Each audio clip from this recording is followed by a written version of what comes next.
Hello, I'm Robin Vincent and welcome to a rather frazzled August edition of Molten Music Monthly.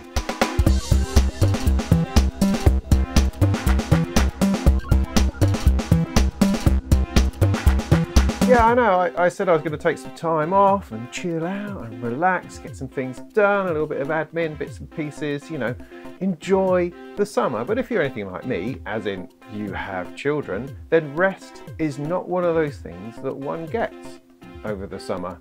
Far from it. I'm more frazzled now than I was at the beginning of this thing. And the thing that I seem to have less and less of is, of course, time in which to do anything. But never mind. Music technology rolls on. It's a perpetual forward motion of innovation, development, new stuff, exciting things that go raw, and a lot of it of which I don't have any time to look at. But here we are. It's the end of August. Let's have a look back and see what we found in this month's bag of music tech nonsense. So this month we're going to check out Behringer as they drown under the weight of all their synthesizers. Noise engineering finally finds a bit of melody. We get inspired by Stochastic generation of something. System 80 rolls out some more Roland inspired Eurorack. Mystic Circuits will take you through a portal of destruction. Get a Krakli Roland SH7 for free. Black Corporation bring Deckard's voice and Rachael's ring modulation to Eurorack. Joranalogue solves all your problems with the Contour 1 slew generator. Gecho Loopsynth version 2 becomes the poly in your pocket. Finger some brass balls with 100 grit. Krischer gives you 3 knobs for 3 voices. Infinity pulls tracks apart and then doesn't quite know what to do with them. And Reason 11 marks the end of an era and the start of a new one. But first, Mutable Instruments. Mutable Instruments is a fascinating, fabulous, creative, adventurous company that builds Eurorack modules. They have some of the most famous modules out there: clouds, plats, rings, braids, veils, and other strangely named bits and pieces, but all of it totally extraordinary and embraced by the community and used throughout, to the point that they become memes and cliches all of their own within Eurorack.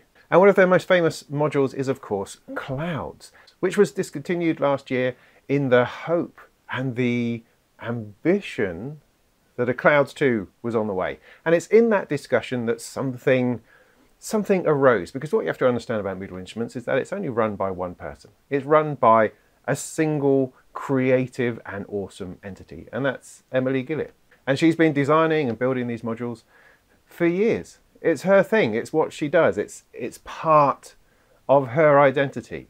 And the thing with any company being run by one person is that it kind of lives and dies on how that person is feeling about their product, about what they're doing, and whether they're into it or whether they want to explore other things. And it was in the discussion about how Clouds 2 is coming along that it became apparent that Emily is having some difficulty with it. Not difficulty in the product just moves forward and she enjoys developing, exploring new ideas. The difficulty is very much a personal one, a combination of the changes she's going through herself, her own personal life, and also the massive weight of expectations on trying to come up with a sequel to one of the most popular modules that has ever been. And all of it has sort of come to a point where, for her own mental health and happiness, she just kind of needs to move on. And although that's really sad for us as modular users and Eurorack enthusiasts, it may well be the right thing for her to do. So all I wanted to say really is that I massively appreciate all the work that Emily and Mutable Instruments have put into the Eurorack community. And I am fully aware that I'm one of the few people who really didn't get on with Clouds, but I was still interested to see what would come next. And there are tons of great Mutable Instruments modules that I would most happily play with. So thank you, Emily, for all the work that you've done and the modules and delight that you've given us. And I wish you all the best in however it is you choose to move forward. There's always something about Behringer you have to say every month. It's kind of the rules, isn't it, I think now? But Behringer have got so much going on, we just don't quite know where to turn next. I mean, everything was kind of focused on the Odyssey. They were just getting the Odyssey together. There was talk about Thomann was flying a whole load in so they could start selling them straight away. They started popping up on forums and Facebook, people going, look, I've got my Odyssey, isn't it great? Whoosh, whoosh, little blue lights, stuff orange and things like that. which is great. And then that's going on, then suddenly, oh look, here's a whole bundle of K2s which are ready to go. What's a K2? Well, it's a clone of the MS-20, the Korg MS-20, and that apparently is also heading to the shops. Then we got a picture of the Crave. Crave, remember the Crave? I thought the Crave was like 6-9 months ago. Well, it was, it appeared. I played on one at the Thomann Synth Reactor, and then it kind of vanished. Anyway, now it's almost ready to be punted into the shops. And then, well, where the heck is the RD808, we should be saying through all this? Well, apparently that's also on its way to the shops. I was able to put a pre-order in on one, which was nice, but I'm unlikely to see it till November because I wasn't kind of up there and quick enough. But never mind. And that, of course, is now called the R8. There's been a few name changes going on. The MS-101 is now the MS-1, the RD808 is now the RD8, the K20 is now the K2. I kind of get the impression that Behringer have bowed a bit to industry pressure just to change the name a little bit. Don't be quite so, you know, blatant and infringing on the name of a product. I mean, let alone using the circuitry and the look and the style and those sorts of bits and pieces. That's fine, but just call it something else, you know? And I think that's a good move. I think Behringer have taken some good advice on board and just made some small changes, which I think make enough of a difference to the perception to be a good thing. The other thing that cropped up was from Eurorack. They were showing some PCBs of Eurorack stuff that looked a bit like a Moog oscillator. But I mean, who knows? It's just PCBs at the moment, but it means that they're still trucking along on that. So there's loads of stuff going on. I mean, in some ways, perhaps it's been the delay to the RD8, which has kind of made everything butt up against each other. So rather than having a smooth release schedule, everything is now kind of a bit all over the place. And we're going to get bundles of stuff here and bundles of stuff there. But I mean, the reality of it all is that there's a whole bunch of synths about to be released, which are good value, decent quality, sound alright, and are going to allow a whole load more people to play with hardware synthesis. I mean, that's very, very cool. And at the same time as all this, Uli is all over Facebook forums and places asking people what they want next. What do you want next? Oh, we're still at it. We've still got to make more synths, got to make more synths. We don't know what to do next. And so he's full on engaging with whether you want keyboards or don't want keyboards, the depth, size, Eurorack, is that good? Is this good? Is that bad? I mean, massive engagement with the community, for better or for ill. I mean, maybe people who design synthesizers should just sit there and get on designing them rather than having to ask the community every 5 minutes whether this nut should go here or here. But at the same time, it's a very potentially positive engagement and a cycle of ideas. Nothing wrong with that. I think that's pretty cool. And the man even says that if you come up with an idea for a synthesizer that we build, then they'll send you a free one. I mean, that's pretty nice. Also, you know, I mean, this is a slightly crazy man using his massive resources to build things that he loves. I mean, it could all blow up at some point, I imagine. I mean, when he runs out of those, you know, Wonkavite pills and suddenly ages 100 years before our eyes. But other than that, you know, he's out there living the dream of owning factories in China and building synthesizers. If that's your dream, then he is living it. Most certainly. But it's fascinating. We continue to follow it and we'll see where it leads. And in the meantime, if you do happen to pick up an MS-101 or MS-1 as it's now called, do check out my patches. I'm writing a bunch of patches, right? Putting a whole bunch of patches together like this one. See that one? See, that's a patch I'm working on. And I'll be doing a video on that very soon. So it will give you a good opportunity to check out the sounds that are in the MS-101 or what it's capable of, perhaps is more accurate. And if you have one, it may give you a few ideas. Who knows? It seemed like a good idea to me. Anyway, that video is coming soon. Noise Engineering has released a trio of pitch-based modules. Yeah, I know, they're usually into noise and distortion and terrible, terrible things. But this time around, no, they've gone for some notes. They've gone for some bing, bong, bing, bong, bing, which is interesting. Of course, they're named things that I can't possibly pronounce sensibly. But okay, let's give it a go. There is the Vox Digitalis. Yeah, see, that wasn't so bad. There's Quantus Pax, and there's Quant Gemi. Gemi, maybe. Who knows? Anyway, the Vox Digitalis is a little sequencer. It's just in 4HP, it has 16 steps, and a programmable little interface on the front which shows you which step you're on, and also what note you're on. You have a single knob which lets you change the step, lets you change the note. There's also a rest button, which I'm finding is something that I don't have in many of my sequencers. Don't seem to have a rest. And that's becoming more important as I'm getting more ambitious with my sequences, I suppose. I kind of want to start putting rests in, like you do on a 303.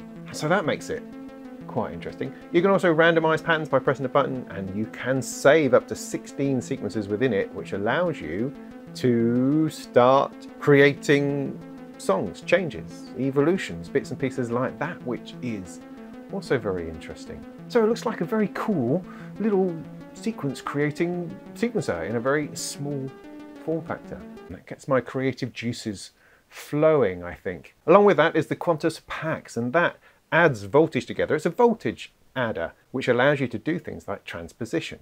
You take some voltage, you add it to the sequence, and then it jumps up an octave, or it jumps down an octave, or it goes up a fifth, or up a fourth, or you just change the harmonies or the harmonic content, whatever. You just add voltage to things, and that changes where it is in terms of pitch and 1 volt per octave.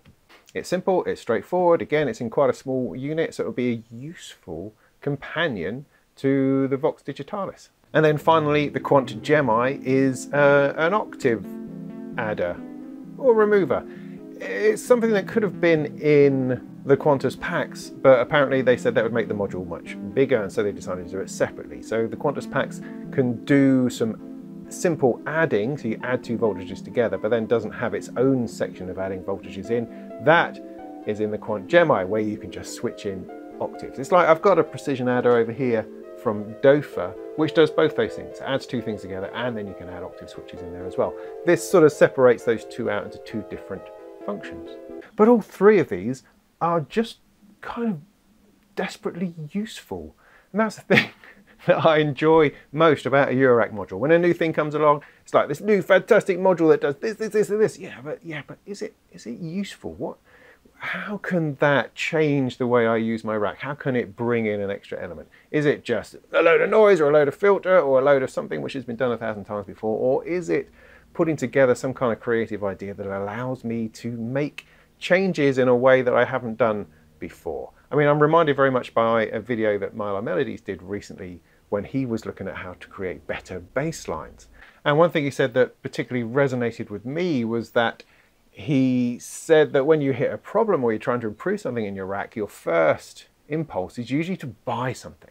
Buy another module, stick that in, and that'll sort that out. But actually, you probably already have what you need to do interesting things. And so we need to resist that urge just to buy more modules in order to achieve something which you could probably already achieve if you rearrange things or thought about it a little bit deeper. I mean, not all the time, of course, obviously. And when talking about these noise engineering modules, there's things in there which have a usefulness. I think, yeah, I can't actually do that. You know, it's not like it's yet another filter. I already have filters. It's yet another oscillator. I already have oscillators. This is something which could allow me to change the way that I sequence, and then change those sequences, and then transpose those sequences. All of those sorts of things in quite neat little packages. And that definitely appeals. So it's always usefulness that I am looking for, and trying to be mindful that with many, many things, I can probably already do them. And you just have to give it that little bit more thought rather than just splurging on modules. That seems contradictory to me now that I've spoken it out loud, but who cares about that? I can be all these things all at once. I always enjoy words like stochastic, I don't know. Who cares? It's a thing, right? Anyway, there's this company called Omsonic, who I think is just this kid somewhere in Cornwall making modules. I don't actually know, but that's the impression that I get. And he's made some cool little bits and pieces over the time that I've looked at and gone, oh wow, those are interesting. But then never taken that any further. But he's recently been working on something which looks pretty different, pretty unique. And I think it's got something going for it. And it's this stochastic generator. So the idea is that it's an inspiration generator. It generates stuff. You take the stochastically based, which is some kind of protocol, some kind of algorithm which generates randomization or probability factors, and that is then applied to pitch and offset and length and gate. and modulation and octave and all these other possibilities within the module are affected and manipulated by this form of probability. They say the workflow is more like having a duet with a machine than it is just manipulating something. So there's a certain amount of interaction going on in that the module generates stuff and then you poke a few things and that changes the way that's being modulated, and you can kind of contain it and then it gets out of control and then you can contain it again. That's very interesting way of creating ideas and thoughts and changes and evolutions and movements and all that kind of jazz. At a very basic idea, you have 12 sliders arranged a bit like a keyboard, and those are essentially notes. And as you push the sliders up, the probability that that note will sound increases. I'm reminded suddenly of the random rhythm by Vermona that I have that works in a similar way, that when you push up the sliders, the probability of that gate sounding increases. Yeah, it's that sort of idea, but I've also introduced all sorts of other elements in there as well, and you can send it up and down octaves and expands the range. I mean, it's essentially a sequencer, but it's not one that repeats continuously. It's one that changes continuously. I mean, unless you want it to, you can, I imagine, bake down that probability so that it does do the same thing over and over again. So to me, it just looks like a very interesting, creative sort of module that I could buy on a whim because I don't have the time to do the thing I said before about giving some thought to what you can already do. Sod that, let's just buy a new piece of gear. And this looks like a pretty interesting one. I mean, it's in some ways you can see it as an overly intelligent Turing machine, because I love my Turing machine. It's one of the most interesting and simple and beautiful little modules that I own. It always delivers every time. And this looks like taking that idea and just pushing it and developing it out so I can use it in far more places. I'm going to have to come up with a new budget for a bunch of new modules. I'm going to have to do that. I mean, I'm spent out of this year's and next year's budget already, sadly. So what I need to do is, all you subscribers out there, get me more famous, right? Get me more famous, spread me about the place so that the chances of people sending me gear increases. And then that would be enormously helpful. Thank you. So while Behringer has been fighting with Roland over naming conventions and bits and bobs and cloning and copyright infringement and all that sort of jazz, System 80 over in Canada have just been quietly releasing kind of Roland stuff for Eurorack. They've got a fantastic TR-808 clone in Eurorack format, which is awesome. Their Jove filter I've got over here, which is just to die for. But just this month they've released the 810 and the 820. The 810 being an entire synth voice based on the Roland 110 module from the System 100M series. And then they've kind of pulled out the oscillator to make the 820. And both of them look great, look very Roland-esque, and are indeed inspired and based upon all of the Roland topology that implies. The 810 voice has an oscillator, then a filter section, then a VCA section. It is all normalized internally, and you get to choose from a bunch of different waveforms, which then route through the filter, which then route to the VCA. There's no envelope, there's no LFO, those sorts of things you'd have to bring in externally. And you can, of course, patch your way in to break those normalized signal chains. It says it has elements from the System 700 and the Jupiter 8 in there somewhere, but one thing for certain is that it looks a hell of a lot better than those System 100 modules ever did. It's great. I love the System 80 stuff. They look just spot on. It is absolutely as if someone took the best little bits from Roland gear and stuck it into Eurorack. It's exactly what it should look like. And they sound phenomenal, sound awesome, no complaints whatsoever. I think they produce some of the nicest modules around. The 820 is a little bit different in that it reveals the individual outputs for the waveforms, which is much better, I think, than having a switch between them as you do on the 810. And that turns it into a much more versatile and comprehensive oscillator all by itself. The Mystic Circuits Portal.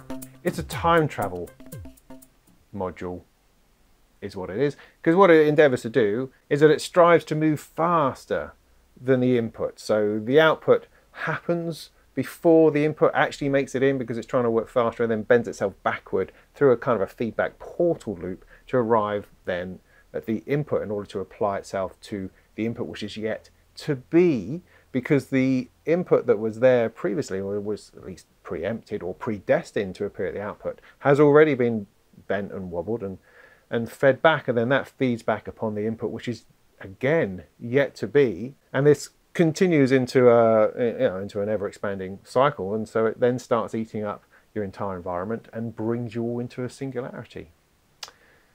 So that's nice. So basically it's a distortion module, right? It's got 3 flavors of distortion and 4 control voltage inputs, and all of it is kind of centered around this wrap knob that you turn, which then dictates how many times the wave is wrapped in upon itself or folded through time and space in a single cycle. Along with this wrapping distortion is kind of a rounding distortion, which is a bit like a bit crusher, and a spike distortion, which just pokes at the waveform every now and again to make it even more angry, you know, like poking a bear with a stick. It produces a kind of nasty, spiteful, angry, spitting, venomous type of distortion. And if that's your thing, then you should be all over this because it's flipping fantastic. Krakli plugins have released another awesome little software synthesizer emulation for free. It's yours. You can have it. And what is it of? It's an emulation of the Roland SH7. And it's pretty damn cool. If you're not familiar with the SH7, no, I wasn't really that much either, but it's a, what is it? It's kind of a synthesizer which has organ elements in it. You've got an oscillator, another oscillator, but then the oscillator is sort of split off into these drawbar harmonics, which adds extra bits and pieces to it and gives it this very organ-esque sound, if you know what I mean. But it doesn't have to be that. It can be all sorts of sort of synthesizer type sounds. And what Krakli have done is pulled all that apart and explored it, slapped it together in a fantastic looking interface and given it to you for free to play with. I mean, you can't argue with that, really. This particular synthesizer has an interesting thing called auto bending, which is a bit like portamento or slew or glide or something like that. But rather than moving between 2 notes, it introduces a bend every time you play a note, unless you're playing legato, which is kind of weird, but also kind of interesting. There's a lot of interesting stuff in here to play with, and Krakli have added a phaser and a reverb to the SK7, and you have a whole 12 voices to play with. It's completely capable of producing all sorts of weird and wonderful noises, and it gives, what I like about it in playing and messing about with it is that it has these sort of unexpected elements that you've not necessarily come across before when dealing with regular off-the-shelf kind of subtractive synthesizers. Things like the drawbars are interesting, the auto bend is interesting, the way that the sync and the LFOs seem to work and fold into each other. Yeah, nice. The awesome Black Corporation, who we know and love for the Deckard's Dream and the Xerxes and the Cominji and other extraordinary synthesizers that they are recreating and reinvigorating, have now had a poke at Eurorack. Yes, they very sneakily, no, that's not quite the right word, unexpectedly perhaps, have introduced something called Deckard's Voice. Now this takes a single voice from the Deckard's Dream and stuffs it into a Eurorack module. How awesome is that? It looks exactly the same as the Deckard's Dream. It's got the sliders and stuff, all that stuff influenced by the CS80, and it takes a single one of those voice layers and gives you it in an entire Eurorack voice. The oscillator can produce a square or sawtooth waveform. There's then all sorts of envelopes going on. There's LFOs as well, and 6 waveforms on that in order to manipulate and modulate. There's also detuning you can do. You can introduce noise. There's a high pass and a low pass filter with an ADR envelope, and an ADSR envelope is there for the VCA. They've pulled out CV controls on pretty much everything, which is very unlike the Deckard's Dream, which doesn't have much in the way of CV control at all unless you buy the expander, which then reveals a few bits and pieces. And you interestingly get audio outputs on pretty much everything, every waveform, the LFO. You get a mix out, a master out, and a main output, I think. I'm not quite sure doing all of those, but it sounds very exciting. And ultimately, Deckard's Voice is a semi-modular synthesizer sitting right in your rack with that beautiful technology from Roman Philippov and the whole Black Corporation team. But that's not all. They've also introduced the Rachael, which obviously is another Blade Runner reference, which is cool. We're into all of that. And this is like the ring modulator section, because that's also an expander you can get for the Deckard's Dream, which is the ring modulation section from the CS80.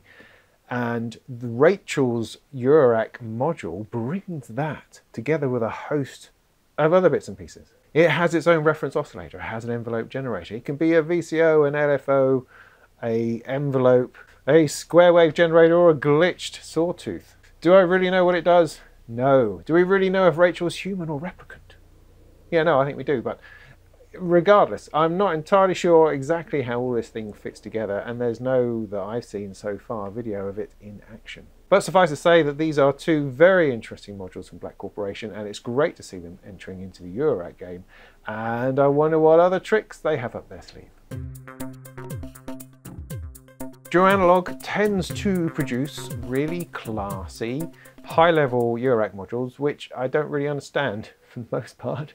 They have all sort of complicated things in them and use a sort of a language which I find sort of vaguely impenetrable. Anyway, they have a new module called the Contour 1, and this is a slew generator. What does a slew generator do? It kind of rounds off corners, I suppose you could say. It's a bit like glide or portamento to some degree, but uses it more in an envelope sort of situation. I nailed that explanation, I think. But ultimately, a slew limiter slows down the rate of change of control voltage. That, I think, is it. And that's what gives us the ramp or the change, the portamento in pitch, that kind of thing, or an attack to an envelope when applied to a VCA, all that sort of stuff. But that is only the beginning of what the Contour 1 has. The tricks it has up its sleeve. It can start to loop things. It can become an envelope. It can become an LFO. It can become an oscillator. It can send out gates on the rise and gates on the fall. It can be manipulated in all sorts of different ways to create extraordinary shapes which you can apply to any kind of CV signal or ultimately audio. If you do the right things in the right way, it can also become some kind of filter. Like I say, I don't really understand your analog stuff very much. It always just manages to be sort of complex and somehow out of reach and yet extraordinary all at the same time. Go and check out DivKid's video on it, because that's probably going to be the best explanation you're going to get. Certainly better than what I'm running on about. And I'm back. In case you didn't notice, I just popped off to do some paddleboarding. Such is the summer. Now, I have to say that paddleboarding is now going to become my life, because that was truly fantastic. What a lovely way to spend some time. Anyway, so what are we doing now? Oh yeah, the Gecho Loopsynth version 2. This is a tiny little widgy little synthesizer, kind of the size of a credit card, that is actually a polyphonic synth loop making noise machine. This is version 2 and it looks a heck of a lot better than the original one. The original one was kind of more or less a PCB with a couple of knobs and buttons coming off it, and that was great. That's awesome. But this version 2 has developed into something that looks a lot more like a product. And what it is packed with sensors. So it has accelerometers in there and gyroscope kind of touchy things. So you touch it, you manipulate it, you move it about, and it's that generates and modulates the sound. You can knock it and tap it and shake it and fiddle about with it. And there's infrared fields and magnetic fields and stuff. And within all this playing and messing about, then ambient sounds start to emerge. And really what it is, when you come down to it, is just a little box of fun. You just manipulate it and play with it and tinker with it, and sound generates and emerges. It's a lovely little thing. Somehow in there is an entire clouds firmware and a whole load of filtering, synthesis, wavetables and all these things crashing into one another and sparking off new ideas and new thoughts and new avenues, and I think you should just go and check it out really, because I'm probably not explaining it very well. Part of its newness is that it can now also connect to MIDI in and out and control voltage, so it could sort of become something which controls other things. So rather than just being a self-contained little unit with your headphones in, go, oh, this is nice, you can now start spreading and affecting your other gear, and it's the kind of thing you just want to have knocking about. So you could put together some kind of manipulation that's going on here just to play with your other bits and pieces. 100 grit. Now that probably refers to something which has completely passed me by. No, I have no idea. Please answer on a postcard or in the comments as people do. This is a kind of an awesome distortion unit for Eurorack. It has a vintage distortion. What does that mean? Oh, I don't know. It's distortion the old-fashioned way, where you push things into drive and push things into drive even more, and then it just kind of trips over itself and falls apart. That's vintage distortion. But the standout feature from this fella is these brass balls at the top. Manipulable, fingerable balls. What you do is you get your fingers in there and that starts making connections, make connections between inputs and outputs and feedbacks and read-throughs and bits and pieces and crushing and overdriving and I mean, the important thing is that you get your fingers in there and you try that out. You play. You play like things that interact. Interaction is good, like with the Gecho synth. Interaction, manipulation, like that. And this is a similar idea. I mean, of course, it's got knobs and CV, and you can do all the usual things you can do with distortion, but it's the getting in there with your fingers to manipulate is what I think perhaps makes this a little bit more than your average distortion unit. So there's something about there being a ladder filter in here and a self-oscillating resonance pushed to extremes, and then there's drive and overdrive on top of that, and that is kind of where the distortion is coming from. You have things like collisions and audio rate feedback into colliding, self-oscillating crunchiness. Terms like that. We like that sort of meaty description of a distortion. You know, it's like, oh, you're going to rip somebody's head off and then just shout down the missing bits and squeeze the brain and then resonate that with a self-oscillating bit crushed kind of square over. You know, I think describing distortion is one of the most interesting things that we do in this thing. But apparently you can also draw it all down just to make a little bit of moogie kind of warmth, which I think sounds nice too. So on a whole, I think 100 grit is probably just as mad and chaotic, warm, lovely and disastrous as you need it to be. Another fabulous little polyphonic box is the Krischer, I think it is. Krischer Analog Polyphonic Synthesizer version 2. You get a little box, a little black box, a deep matte black box with 3 wonderfully shiny knobs on it. The sort of knobs you get on, you know, radio test equipment. It's got numbers up around the outside. I think they're called top hat knobs. So there's probably a better name for them, but they're just lovely. Then beneath them are 3 buttons which illuminate behind themselves as you press them, and again these are aluminium, beautiful. So, you know, a little box, 3 beautiful knobs, 3 beautiful buttons. That's it. That's pretty much it. And what happens is it's just 3 oscillators with inside kicking out 3 waveforms. And you can use those knobs to adjust the pitch. So you get this wonderful sense of drone, of a 3-note drone coming out. Obviously you could set a couple that just detune from each other to get that nice wobbliness coming in, then set another one, say a 5th or a 3rd or a 2nd from that to have these different tones, chordal possibilities, 3-note chords coming out as you start to drift and move them apart. Yeah, very interesting. Then you can just turn the oscillators individually on and off. It's pretty much that. It's pretty much that simple. However, with this new version, they have revealed 3 control voltage points, which give you pitch on each individual oscillator. That means it's suddenly a polyphonic synthesizer. You can pump in 3 sequences and get 3 different things going on, or the same sequence and then offset them and have them moving about together as chords, or that kind of thing. Very interesting. But it's just this beautiful little box of noise. I mean, you could buy half a dozen of them and sit them around the place and have them droning in just the most awesome way possible. Stick it through a couple of filters, bit of reverb, nice deep, dark, distant reverbs. Yeah, there's a lot of fun to be had with those, I reckon. And they're only like a sort of 90 quid. So, you know, one of those could just be a spontaneous purchase. Or they also do a single oscillator. It's called the Cyclope, which is a much better name than whatever it is the first one's called. Polyphonic synthesizer. It's not very interesting as far as naming a synthesizer goes.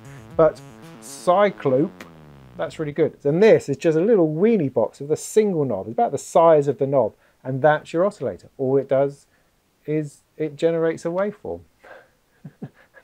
I love the purity of that. I love the simplicity of that. You could just dot them around the place, hang them off things, and have them all just making sound.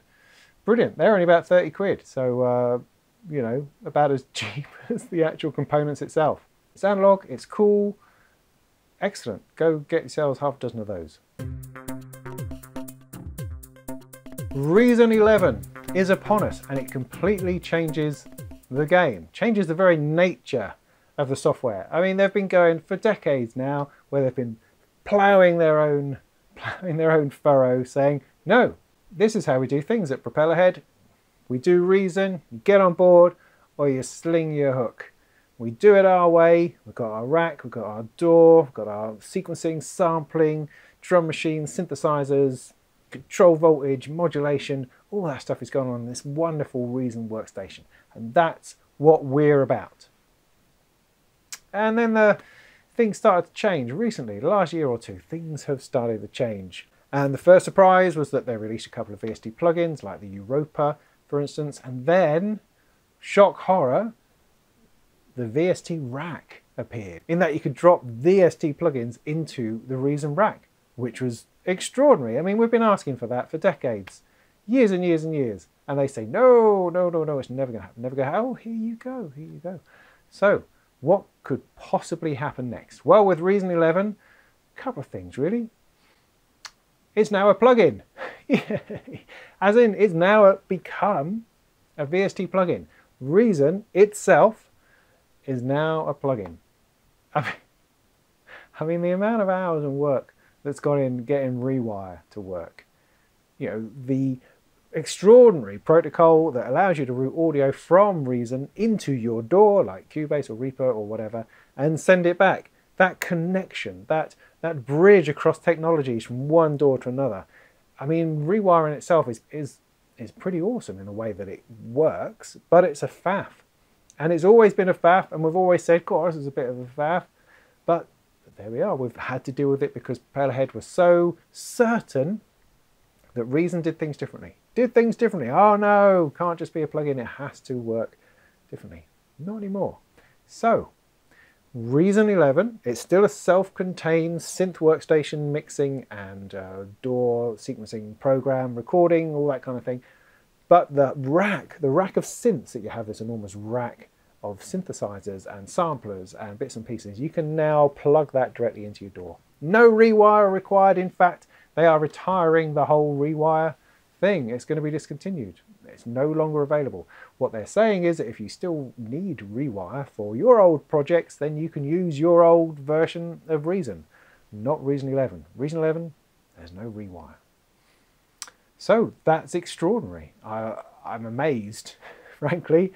I guess it's something to do with there's been a change of management. There's been a few shuffling around at the top where some people have gone, moved on to other things, and new people have come in, and perhaps this is just what it required in order to push it into, I don't know, a slightly more open situation. I mean, the awesome thing is that now when you put down your 300 quid or whatever it is on a copy of Reason, you actually get a whole shed load of synthesizers for your DAW. Rather than having to either work in one or the other or try to rewire between the two and the complexity of that, you can now have it running in your DAW and just say, well, this is just a whole bunch of synths. Or you can use Reason as the DAW itself. I mean, it has this wonderful mixer facility in it. And one of the new things they've done is to take elements of the mixer and stick those into the rack as well. So you can use that technology within whatever is combination of stuff that you've put together. So, all in all, it's quite a day for Propellerhead, who are now evolving to become Reason Studios. So even the word Propellerhead is no more. I wonder how many of the old guard are still there. I wonder if it's changed beyond all recognition. I have no idea. But they are now evolving to become Reason Studios, and that's how they are going forward. So, fascinating, interesting. They've stuck in a couple of new synths because it's a new version, which is quite good because often they don't really do that. They've been slow in the development of new synthesizers, I've found, generally, over the years. But they've put a couple of new things in there, a couple of new plugins, a couple of new effects. And of course, you've got all of the rack extension side of things as well. So all of those third-party rack extensions still work, are still fine. It's still a format that fits beautifully within the Reason rack with all the modulation possibilities and CV possibilities on the back. That's all still there, but you can run it as a plugin within your DAW. That's just amazing. Okay, here's a bit of a weird one I just want to throw out there to you. This is Infinity by a company called Hit and Mix, which I don't love the name, but you know, you go with these things. You go with these things. And I'm in the process of unpacking and understanding, trying to grasp this software as I'm reviewing it for a magazine. And I wanted to share it with you, firstly because it's new and interesting and exciting, but also to get your view potentially, or your feedback on what you think you could possibly use it for. Because in some ways that's the idea that I keep butting up against. So it's like this extraordinarily clever piece of software, but you know, I want to find people out there who would immediately see it as something awesome that they could use, because I'm trying to find application, where the workflow goes, how would people use this in their own situation, because I'm floundering a little bit, just a little bit, and I just think it would be interesting to get some feedback on that. So what is it? In a nutshell, Infinity takes a mixed track of audio, so you know, a song, a track, an MP3, something you've downloaded, something you're streaming, your own music, whatever, a mixed, finished song, you stick it into Infinity and it pulls everything out and allows you to individually edit individual notes and instruments within that mixed track. Yeah, I mean, it's like a little bit like Melodyne. I mean, Melodyne will work on a single monophonic or polyphonic signal, and it will pull out different notes and allow you to move them about. Brilliant. Or it's a bit like the new Acid that had the ability to extract 3 tracks from a mixed thing, put it into percussion drums, instruments or music and vocal line, and allowed you to pull those out separately and use them individually. Infinity goes a lot further than that and does it in a very, very different way. Rather than trying to actually pull waveforms apart and deal with audio, it conducts an entire analysis of the track and replicates it using component sine waves. So it analyzes every single sound, every single frequency within the audio track down to the bare sine waves, sine wave frequency, sine wave amplitude, and then recreates that. So within the software, you're not actually editing audio at all. You are applying algorithms to a bunch of sine waves which completely, authentically, and absolutely represent the audio that was analysed. So what does that mean in reality? So the reality is that you take, for instance, the first track that I took was Sulk from Radiohead. For no reason I could think of, other than I suppose I thought, well, that's got a really strong melody line in it, and maybe I can do something with that. So I stuck that in there, went off, made a cup of tea, came back, and it was on the screen as this mass of different things in a Melodyne-esque way. And there was the vocal line. There was Tom York was singing all by himself. There was the guitar line and everything else. I mean, it doesn't do everything completely perfectly. Of course, it requires a bit of editing and manipulation and that sort of thing. But what I found immediately was that I could move that guitar intro. You know what I mean by the guitar intro? The doom, doom, doom, doom, doom. I love that song. I love that track. And I could completely rearrange those guitar notes to make it play something else. And you go, wow, that's just crazy. And I could pull vocals out, stick those somewhere else, shuffle them about, move them around, and that kind of thing. And I'm thinking, that's just very, very clever, extremely clever. But I can't quite work out exactly what I would use that for. I mean in a sound engineering, in a individual, original, creative situation. Because if I was doing that to my own tracks, I would already have them in multi-tracks. I wouldn't really need to extract them in that way. And if I'm doing it to somebody else's music, then I'm running into copyright issues and other bits and pieces. I mean, if I'm doing it just for fun, that's fine. But what I'm interested in is what other applications there could be for this technology. I mean, talking to the guy, Martin, who wrote the software, we're looking at ways you can clean and identify software. You can use it in restoration, you can use it in pulling out samples, you can use it in applying harmonic content from one place into another. So it gets very interesting in terms of sound design, in instrument design, in talking about how something sounds, the harmonic content of something. Because you're not actually editing waveforms, you are combining sine waves. So you can take the instruction which builds the audio from one place, like say, oh, I don't know, a piano sound, and apply that form of harmonic content to what the vocals are doing. So you can replace instruments, but also you can blend them, you can mix them together, do clever things like that. You can remove harmonics, boost harmonic content within different things and apply those differently. It's a fascinating piece of software. As I say, I'm just still trying to get my hooks into exactly what people might use that for. So if you're interested in that sort of thing, go and check it out. The link will be around here somewhere or something like that. Go and check it out, see what you think. There's a few demo videos out there which I found sort of interesting but not particularly illuminating.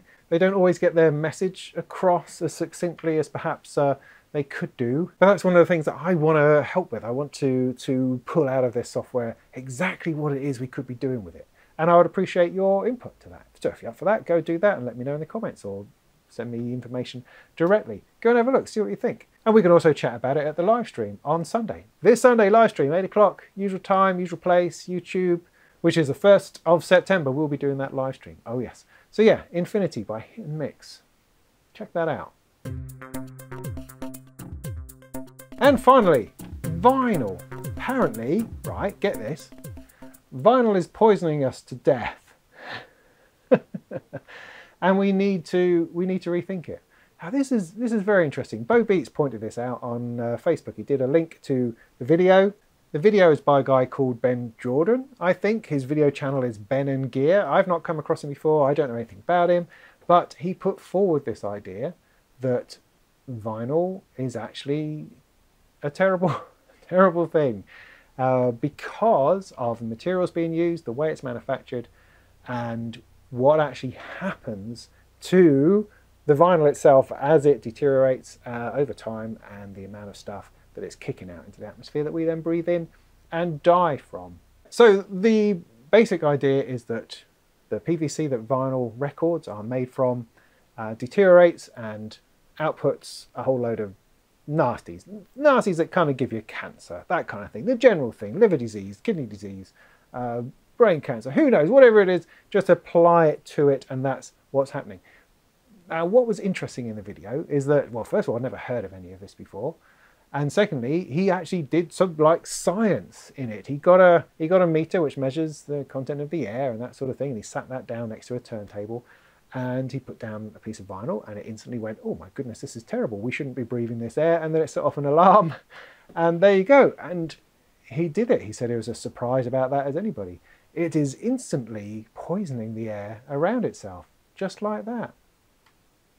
It's weird. Never thought of it like that at all before. Now, there was a lot of other stuff in the video about why we need vinyl. Do we need vinyl? Who cares about vinyl when actually in double-blind tests, you know, digital wins, blah, blah, blah, blah. I don't really care about that. All I care about is whether the music medium that I'm using, that I prefer, that I like to see my kids using, is actually harmful, is actually doing harm or poisoning people and the environment generally. I mean, in this day and age when these things are increasingly important, why are we using a format which is so unrecyclable, so made with really nasty and bad chemicals? And it's something which is very much on the rise, and it just makes you think. Why are we doing this? And surely there must be an alternative. There must be an alternative, because it's just a material. There have to be other materials that behave in the same way that will perhaps break down over time, or without killing us, because, you know, vinyl breaks down over time, but it does it nastily. There has to be a way that it can be done slightly better. You know, obviously they perhaps shouldn't be made out of any kind of plastic at all. It should be made out of some other thing that people have got to get a handle on. And currently there's no regulation involved in how you make vinyl records. And so, as I say, there's all sorts of things like lead involved and cadmium and terrible chemicals in the process. Oh, I don't know. It just suddenly I'm a bit unsure about a number of things. Now, I'm not that interested in arguments over whether vinyl is good or better or not. My personal experience of vinyl is one of just general happiness. And that's for a whole number of reasons. I mean, recently in the last year, we've done some remodeling to our house, and that allowed me an opportunity to find space for a proper turntable in our living space. And the records and turntables have all been kind of out of the way for decades. And the result of that is that I haven't really been listening to music that much. I listen to a bit here, listen to a bit there, but I've had a complete loss of focused listening. With the turntable back in our main living space, with records out there, I've listened to more music in the last 9 months than I have in years and years and years. And sure, I could replicate that with digital files with 1,000 songs on a USB drive. I could definitely do that. However, that misses out a whole chunk of important things, and that's the ritual. The ritual involved in taking out a record, removing it from the sleeve, dusting it down, looking at the grooves, looking at the tracks, placing it on, putting the needle on it. All of that disrupts my otherwise busy life, my schedule, my onto the next thing, onto the next thing. It breaks into that and stops it and creates a situation of pause, of rest, of thought, of choosing a record. It's not just put on shuffle and we get whatever comes up next. No, I'm choosing a record and then I'm listening to it in the order that was intended, And then after 20 minutes, I'm turning it over and listening to the other side. Or after 10 minutes, after 5 minutes, depending on the sort of vinyl that it is. And it's that attention given to that listening experience that I've never found in any other format. I can of course sit down with an MP3 player, I can sit down with my computer through my studio monitors and listen to music that way. But that just doesn't tend to happen. And instead, when I pick up a piece of vinyl and put it on and play it, that is when I'm listening to it. And it's the same with my children. These records have always been available to them. And yet it's only now that it's out, that it's there and it's accessible, have they started placing records themselves, listening to them, appreciating music. I mean, I'm sure you'll be all massively disappointed to know that the record that's getting played the most in our house is, of course, the greatest hits of Queen. I mean, what can you do? But the fact that they are not just listening to now 100 and something or other on a CD, or they're just listening to the radio, they're listening to a wide range of stuff from all sorts of different sources. But it's also limited and restrictive.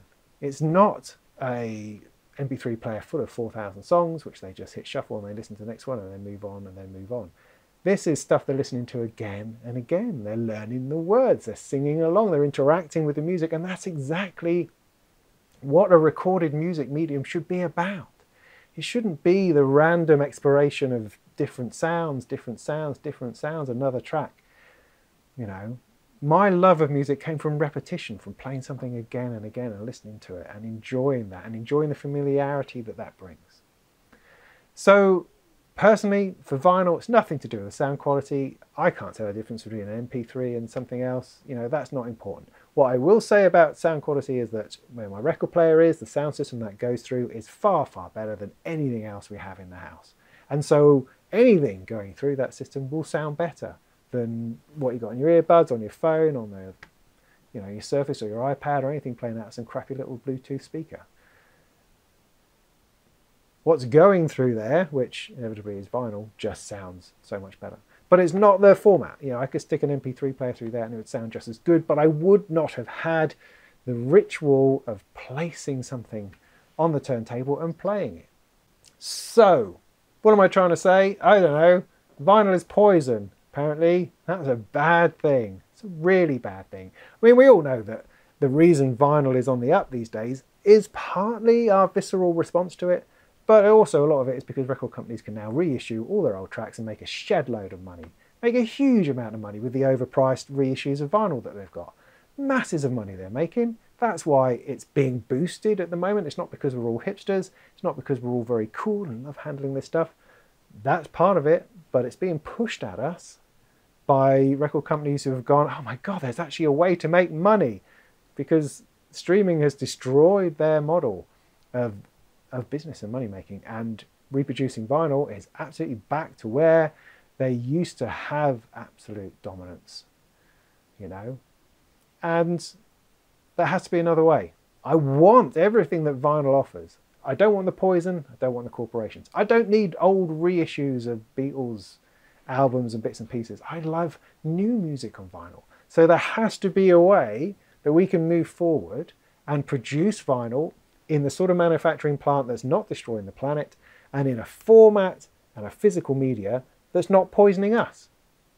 That's got to be possible, right? It's got to be possible. So that's an interesting thing that I thought I would bolt on the end of this month's thing. So go and watch his video. The link is here somewhere, and listen to the man, because he's speaking sense, and it's quite alarming. And us as consumers of vinyl and appreciators of the format need to, I don't know what we need to do. We need to make it better. It has to be better somehow. So there you go. That's this month's food for thought. Right, that'll do. I think that's plenty. That's August. I'm still frazzled, a bit burnt and scraggy around the edges. I'm hungry now too. So I better get off and cook some food. So this Sunday, the 1st of September, 8 o'clock, British summertime, we're on YouTube again, live streaming. A couple of hours of live streaming, some talking, some beer, some chat about stuff. Let's chat about Infinity, let's chat about vinyl, let's talk about those sorts of things. Any music technology at all, we'll chat about it. Might make a bit of music with this. I've got a few new bits I could show you, like the Genki wave. Genki Instruments, is it called Genki? I can't remember. Anyway, a wave thing, where you move your hand and it changes parameters. It's very cool. I might show you a bit of that. Who knows? But do just come along and contribute and chat and get stuck in, ask me a question and whatever you like, and we'll talk about it and just let the Sunday evening roll on by. That'd be great. Come and join us for that. Otherwise, coming up, I'm just finishing off some patches on the MS101/MS1. So that's exciting. I've got reviews on things like the Erica Synths Black Stereo Delay. I've got a review on the Nectar Tech Panorama MIDI controller. I've got some DIY kits to build because currently my Deckard's Dream kit is stuck in customs and on its way to me very, very soon. And I've got a whole load of other stuff coming up, coming along, and getting on with it. Oh, I don't know.